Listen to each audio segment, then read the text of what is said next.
सीतापुर से एक ऐसी घटना सामने आ रही है जिसे सुन करके आप हैरान हो जाएंगे। मैं लड़की हूं और समझ सकती हूं कि इस तरह के मामले कितने भयावह होते हैं और लड़कियों के लिए कितना बुरा ये स्थिति होता है। दुष्कर्म का मामला सामने आ रहा है। एक लड़की किसी तरह से हाथापाई करके भाग निकली और एक लड़की गाड़ी पे से कूद गई। तो लड़कियां अपने दर्द को बर्दाश्त नहीं कर पाई और परिजनों के सामने फूट पड़ी। लेकिन विडंबना ये थी कि उनके शिकायत में भी एक दिन का समय लग गया।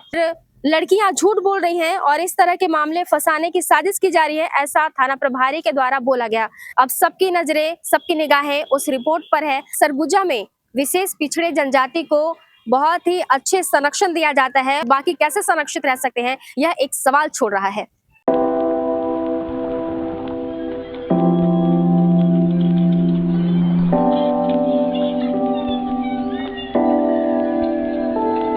सीतापुर से एक ऐसी घटना सामने आ रही है जिसे सुन करके आप हैरान हो जाएंगे और आपका भी दिल दहल जाएगा। मैं लड़की हूं और समझ सकती हूं कि इस तरह के मामले कितने भयावह होते हैं और लड़कियों के लिए कितना बुरा ये स्थिति होता है। सीतापुर से दुष्कर्म का मामला सामने आ रहा है। शादी समारोह से लड़कियां घर लौट रही थी और इसी बीच सुनसान रास्ते में 4 बाइक से करीब 9 लड़के उसी रास्ते में आ रहे थे और इनको देख करके उनकी नीयत बदल गई और नाबालिगों के साथ जबरन उन्हें अपने गाड़ी में बैठा करके ले जाया जा रहा था। जिस बीच एक लड़की किसी तरह से हाथापाई करके भाग निकली और एक लड़की गाड़ी पे से कूद गई। ये 2 लड़कियां तो बच गई, लेकिन जो बाकी की लड़कियां थी वो नहीं बच पाई और उनके साथ जबरन दुष्कर्म हुआ और वो भी अलग अलग जगह पे और अलग अलग बंदे ने एक लड़कियों के साथ मिल करके सामूहिक दुष्कर्म किया।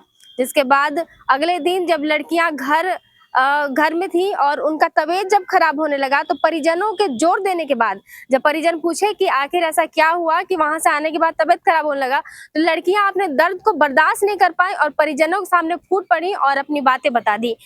जिसके बाद परिजन और पीड़िता सब मिल करके सीतापुर थाने में शिकायत दर्ज कराने पहुंचे। लेकिन विडंबना ये थी कि उनके शिकायत में भी एक दिन का समय लग गया और ये शिकायत होने के बावजूद आखिरकार शिकायत होने के बाद जो जांच रिपोर्ट सामने आई उसमें यह था कि लड़कियों के साथ बलात्कार नहीं हुआ है और लड़कियां झूठ बोल रही हैं और इस तरह के मामले फंसाने की साजिश की जा रही है, ऐसा थाना प्रभारी के द्वारा बोला गया।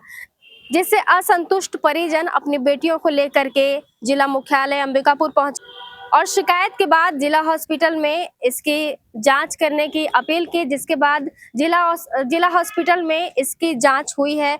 अब सबकी नजरें, सबकी निगाहें उस रिपोर्ट पर है कि आखिर वो रिपोर्ट आखिर क्या कहती है वो रिपोर्ट और क्या होगा, इसका अंजाम क्या सही है और क्या गलत है वो तो रिपोर्ट ही बताएगा। ये जो लड़कियां हैं वो विशेष पिछड़ी जनजाति की लड़कियां हैं, माझी समाज से आते हैं और आपको बता दें कि सरगुजा में विशेष पिछड़े जनजाति को बहुत ही अच्छे संरक्षण दिया जाता है और यहाँ पे जब इतने संरक्षित जो समाज के लड़कियां हैं वो सुरक्षित नहीं हो पा रही हैं, तो बाकियों से क्या उम्मीद किया जाए और बाकी कैसे संरक्षित रह सकते हैं, यह एक सवाल छोड़ रहा है। ये 24 तारीख रात का घटना है। 25 को इंजरी वाली FIR कराई। 26 को फिर जो पीड़िता हैं जिनके साथ दुष्कर्म हुआ है उन लोग फिर उनको लेके गए उनके चाचे लोग, तो फिर इसके बाद उनका FIR हुआ। इसके बाद वहाँ MLC जो हुआ रिपोर्ट उसमें मैं देखी, मेरे को TI सर दिखाए। मैं कल मतलब 27 तारीख को मैं गई थी थाना, तो 27 को जब मैं गई वहाँ मेरे को 26 तारीख शाम को 7 बजे पता चला कि मैडम आपके माझी समाज की लड़कियां हैं, उन लोग के साथ ऐसे ऐसे हुआ है और क्या बोलते हैं उनको मामला को दबाया जा रहा है। ऐसे किसी का गिरफ्तारी नहीं हुआ। 2 लड़के को संदिग्ध में लेके आए थे। उन्हीं जब FIR करवाने के आवेदन दिए तो आवेदन पावती मिला था उन लोगों को? उस टाइम पावती नहीं मिला था। जब मैं गई कल, मैं जब जाके वहाँ बैठ के फिर इसके बाद दोबारा मैं FIR कराई हूँ। इसके बाद में देखी पुलिस इस कार्य को लेके तो बहुत, वहाँ का पुलिस प्रशासन बहुत ढीली है। मैं तो बोलूँगी अगर ऐसे मतलब ये स्थिति है जो बच्ची लोग के साथ जो घटना घट रही है, अगर उसको प्रशासन अगर नहीं ध्यान दे रही है तो मैं तो बोलूँगी लापरवाह हैं। क्योंकि अगर ऐसे हो रहा है तो उनको तत्काल उनको गिरफ्तार करना चाहिए, तत्काल उनको अरेस्ट करना चाहिए। एक मिनट ना। जी क्या घटना घटी थी आपको कि ये 24 अप्रैल की रात की बात है। 4 लड़कियां गांव से शादी देखने गए थे। शादी देख के वापस आ रहे थे तो कुछ लड़के लोग 4 से 5 बाइक में आए, 9-10 लड़के। फिर लड़कियों को वहीं स्कूल के पास पकड़ने लगे। फिर लड़कियां इधर उधर दौड़ के भागी।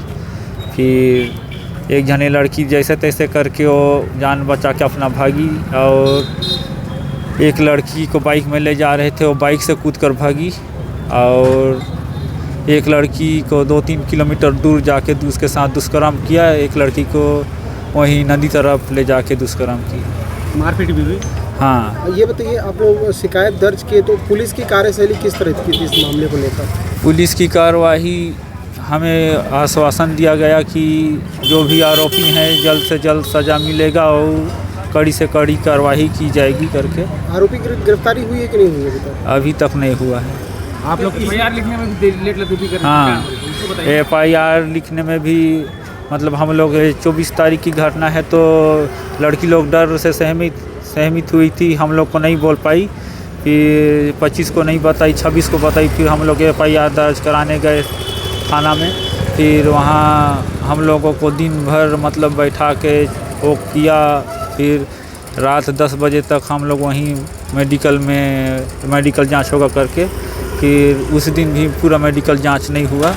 फिर उसके दूसरा दिन पूरा मेडिकल जांच हुआ है। कितने लड़के थे, कुछ जानते हैं कि FIR फिर कब हुआ? उसके बाद मेडिकल जांच के बाद हुआ?